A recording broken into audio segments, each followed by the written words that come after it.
Hey guys, welcome back, all 7 of you, to our recap of the aerobic base building period from week 6 to week 10.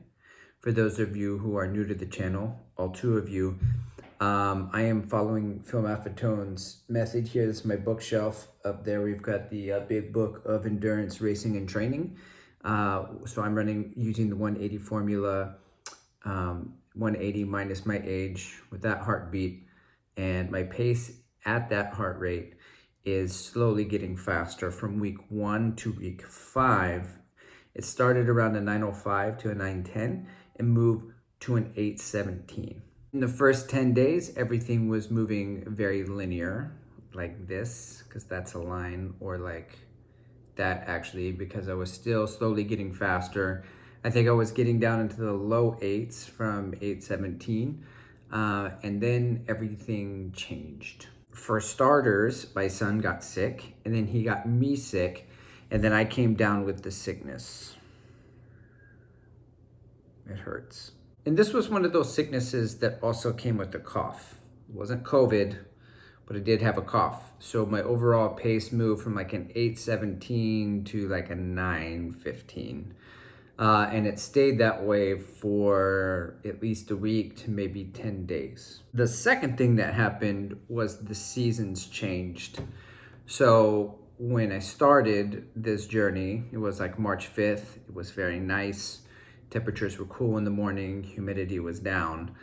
And then it kind of shifted completely into every day was 70 degrees to 75 degrees with 100% humidity, sometimes 95% humidity for the foreseeable future. Every day in the afternoon, the temperatures got up to about 95 or 100.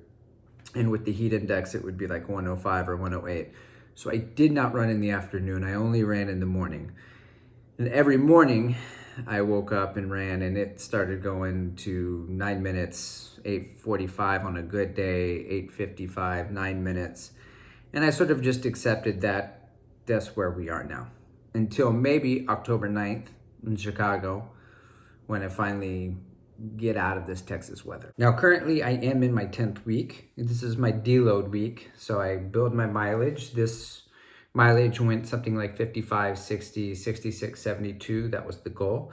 Within a scale back week, and it went 57 because I think I ran too far out on my last run. Before coming back, so it was 2 miles too much. And then 60, I did 66, and in the last week my body could not handle it, so I cut back and just did, I think, maybe 56 miles instead of 72. And my body just wasn't there. Now in this deload week is when I do my MAF test. Traditionally, I will do this test on a Wednesday. I'll sleep in on Monday. I won't run. I'll rest on Tuesday. I do a test on Wednesday. I actually then will get another good night's sleep and do the test on Thursday. So the reason I do that is it just feels like Wednesday sort of awakens the system. I've got a lot of rest. And when I go back at it on Thursday, for whatever reason, it's always just slightly faster.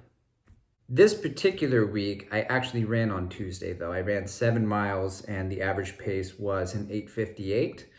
And I really accepted that that's where I'm going to be in 100% humidity. I'm sure I'll get acclimated. And I was hopeful that in another 5 weeks, when the aerobic base building period ends and I start a marathon training block, that I could get that time down to about an 8:15 again, but with the heat and with the humidity. To my surprise, I woke up on Wednesday and I went out for my MAF test at my kids' middle school track over here. And I ran an 8:08,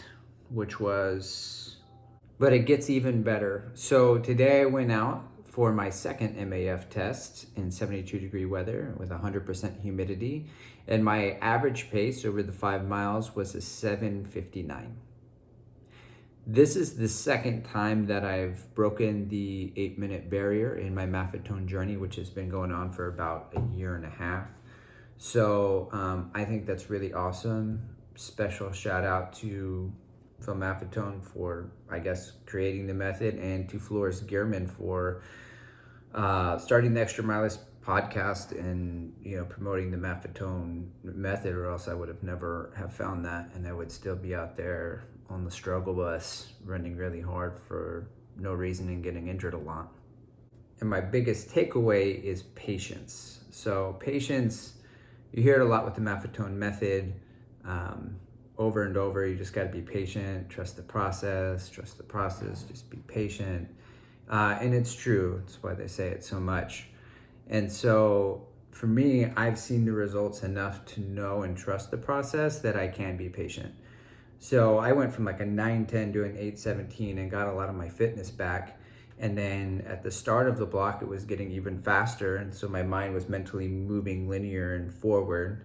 And then I had a setback for weeks and weeks. It was like 3 weeks or 4 weeks. And I was 8:45 running 45 seconds to a minute slower, 9:15, right? But I know that it works. So I just stayed committed to the process. And then it happened seemingly overnight. And that's also been my experience with the Mafetone method. It just seems like you're stuck or stagnant and sort of displaced for a while. For whatever reason, the body is just, adjusting. And then one day, for me, it was like I'm running in 8 miles or 7 miles at an 8:57. The next morning, I'm running 5 miles at an 8:08, right? The next day, 5 miles at a 7:59. So as long as you're patient and you just keep running, it has been my experience that the breakthroughs do happen. My plan for the next 5 weeks is to run 60 miles, 66 miles, 72 miles, and 80 miles, with then a cutback week of 50 miles, in which I'll do another MAF test on Wednesday and an MAF test on that Thursday. Who knows what the results will be. I would love to get down into the 7:45, 7:30 by some miracle. That would be awesome. I doubt I'll be able to cover that mileage. The most mileage I've ever run in any given week is probably around 75 miles anyway, but it couldn't hurt to try. After these 5 weeks, I'm going to be hopping into a Chicago Marathon training plan.